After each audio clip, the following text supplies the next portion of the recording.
My, time flies when you're extremely busy. You don't have a race to look forward to over the weekend. But I'm sure you don't care, but you might care about this week in F1. First up, more cash for Max. The good times are a-rolling for Joss's boy. The Red Cows have reportedly thanked their boy for his title-winning exploits in 2021 by throwing a huge stash of cash at him. The Orange One is said to have signed a new contract worth £40 million per year. Some context for those of you trying to make a living in sunny South Africa. In March 2022, that comes to 827,117,487 Rand and 52 cents per year, or 2,266,075 Rands and 31 cents per day. I think they know I love them, and I hope we can do this for 10 to 15 years together, said Verstappen. Well, pay me half that and I'd say I love you too, Red Bull. Max is now thought to be on roughly the same pay as Lewis Hamilton, after almost doubling his previous salary. Red Bull criticized for being brutal on young talent. Now Wikipedia says Zachary Brown is an American businessman and former professional racing driver currently residing in England.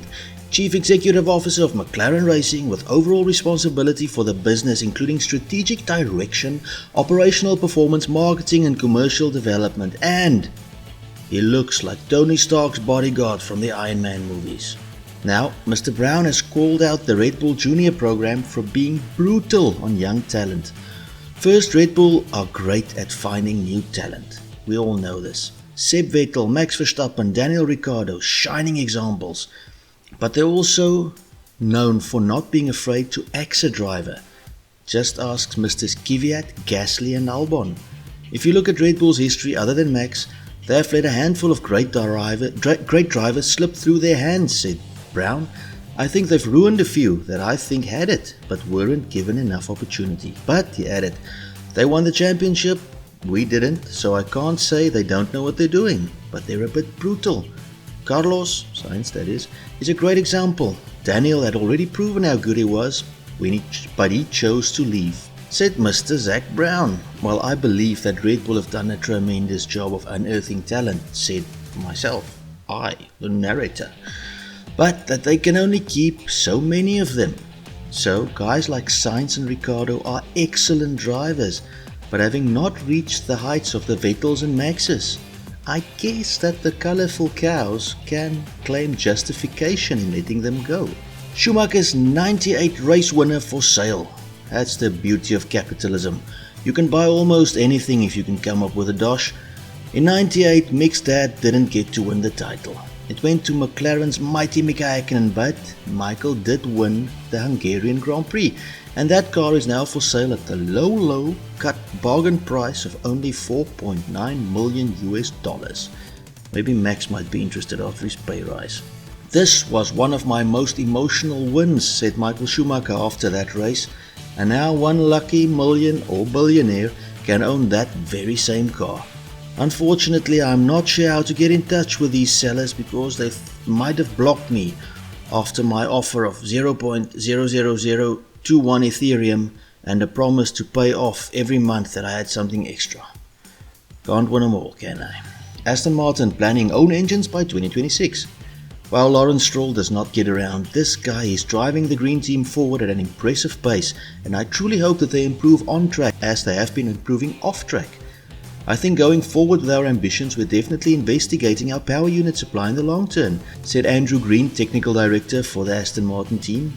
With new power unit regulations coming in 2026, that would seemingly be the logical point for them to aim at with engine development. Aston Martin are seemingly going all in and I hope it goes well.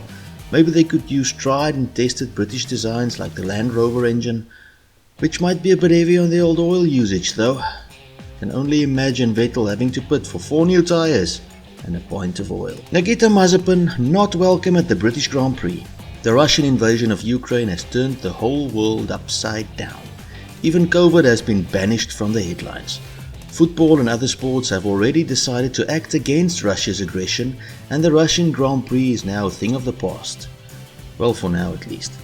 The FIA have announced that they will allow Russian drivers to compete, but only under a neutral FIA flag.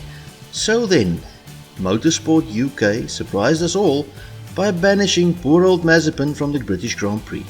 Motorsport UK bigwigs said, "We stand united with the people of Ukraine and the motorsport community following the invasion and the unacceptable actions that have unfolded. Motorsport UK stands united with Leonid Pushchenko, the president of the FAU, the Ukrainian motorsport community and the Ukrainian people, and calls for the violence to end with a peaceful resolution." So despite the FIA only banning the flag basically, the Brits have decided to ban all Russian and Belarusian licensed drivers from events in the United Kingdom, taking a tougher than expected line on Russian citizens, who really don't have much of a say on Vladimir Putin's foreign policies, do they? I totally agree Russia needs to bugger out of the Ukraine, but it seems very harsh to me to punish a man just because of where he was born. And that's not even old poor Daddy's Ruble's only issue at the moment. Now with the banning of all things Russian, Mazepin's paid drive at Haas becomes a bit of an issue, doesn't it? If Uralkali and all else Russian that sponsors him can't cough up, why would Haas keep him on? Thought for the week, Exodus 14:11 NIV. They said to Moses, "Was it because there were no graves in Egypt that you brought us to the desert to die? What have you done to us by bringing us out of Egypt?" Of course, Israel ended up in their own land because they left Egypt. They took possession of Israel, which still exists or exists again, depending on your point of view. But they had to leave their cushy spot, take a step of faith, and listen to God. And trust Him, because He knows best.